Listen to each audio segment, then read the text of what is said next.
malicious acts to interfere with plaintiff's rights to exclusive use, possession, and control of his real and personal property, and to intrude upon plaintiff's seclusion as set out below in paragraphs 32 through 51. Okay, so gets like extra weird. If it wasn't already weird enough now, this gets extra weird. Because basically what we're about to get into, which I've already read this multiple times, I've skimmed it, read it fast, read it slow, analyzed it. All right, so what we're about to get into is there's claims being made about this John Doe person, and there's pictures of this John Doe person in the exhibits, and it's so wild what we're about to talk about. So you see like this John Doe person, and there's like a camera in the property, and we're just, I'm going to cover it. Upon information and belief, a conspiracy existed between defendant Tim Moore and defendant John Doe to commit wrongful, malicious acts to interfere with plaintiff's rights to exclusive use, possession, and control of his real and personal property, and to intrude upon plaintiff's seclusion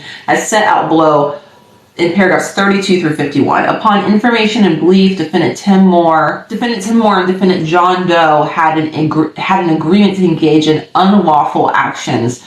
Upon information and belief, defendants agree on a course of action to interfere with and intimidate plaintiff to prevent him from pursuing his valid legal claims against defendant Tim Moore.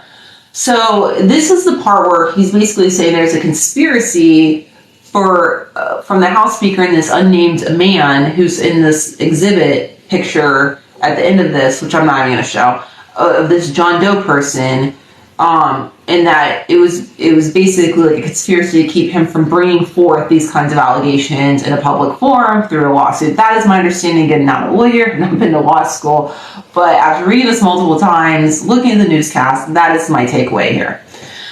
Again, these are allegations that are being made and not been substantiated, and they're being denied by the parties that they're, by House Speaker anyways. The John Doe person hasn't showed up yet. I don't know if he will. Okay, upon information and belief, defendants agree on a course of action to interfere with and intimidate plaintiff to prevent him from pursuing his valid legal claims against defendant Tim Moore. Upon information and belief, defendant Tim Moore, either personally or through an agent authorized to act on his behalf, requested that defendant John Doe unlawfully enter upon plaintiff's real property, so I guess his personal residence basically is my understanding, and place a motion activated camera on plaintiff's property to capture photos and videos of plaintiff that defendant Tim Moore, the House Speaker guy, could use to persuade plaintiff not to pursue any of the valid legal claims against him, which now here it is in a public forum. In furtherance of defendant's agreements to engage in unlawful actions against plaintiff as set out herein below, defendant John Doe trespassed upon plaintiff's real property on multiple occasions, intruded upon plaintiff's seclusion, trespassed upon plaintiff's personal property, and converted plaintiff's personal property to his own personal use. Converted plaintiff's personal property to his own use. All right, next page. Defendants' wrongful actions pursuant to their agreement interfered with plaintiff's property rights and his right to privacy and cause damage to plaintiff as set out herein. Plaintiff has been injured by defendant's wrongful acts done in furtherance of their conspiracy, and defendant Tim Moore and defendant John Doe should be jointly and severally liable for the damage caused to plaintiff. Fourth claim, trespass to real property.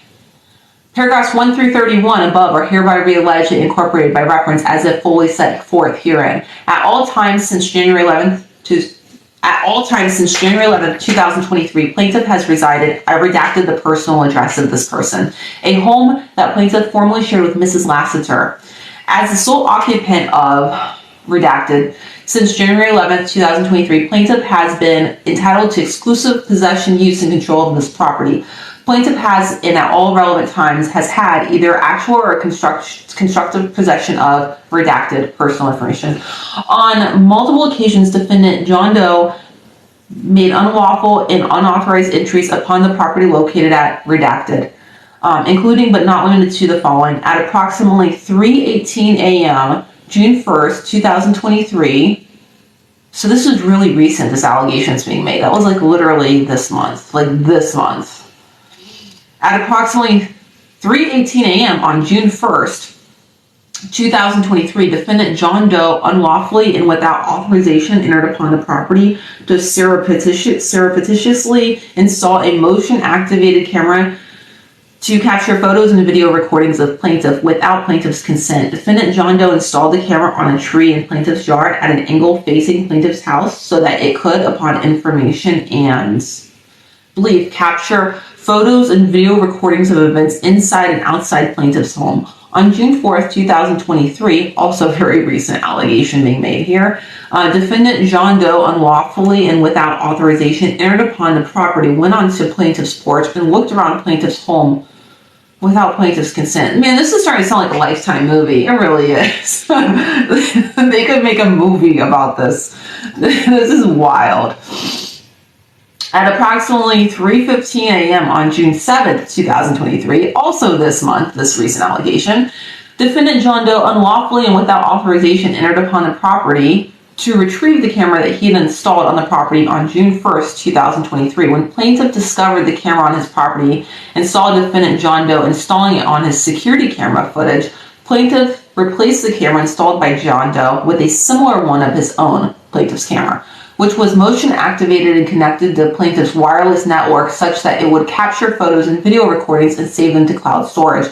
Defendant John Doe realized that the camera he installed on plaintiff's property had been replaced, attempted to destroy plaintiff's camera, and then removed plaintiff's camera from the property. A photo of defendant John Doe taken by plaintiff's camera on June 7th, 2023 is attached hereto as Exhibit D and incorporated by reference herein. Okay, so I looked at Exhibit D. I'm not going to show you here. But I did look at it. It is this man's face, and it is just, it's literally kind of, I find it almost comical because it's like of this man's face. And he looks like he's in the bushes, but I guess I think it's like a tree or something. What did they say? Where did they say they put that camera at? Okay, I don't think they say a tree in here, but like the picture looked like he was fishing it out of a bush or a tree or something. That's the approximate result of defendant John Doe's unauthorized entries upon the land located at, I redacted this personal address. Fifth claim, trespass to personal property.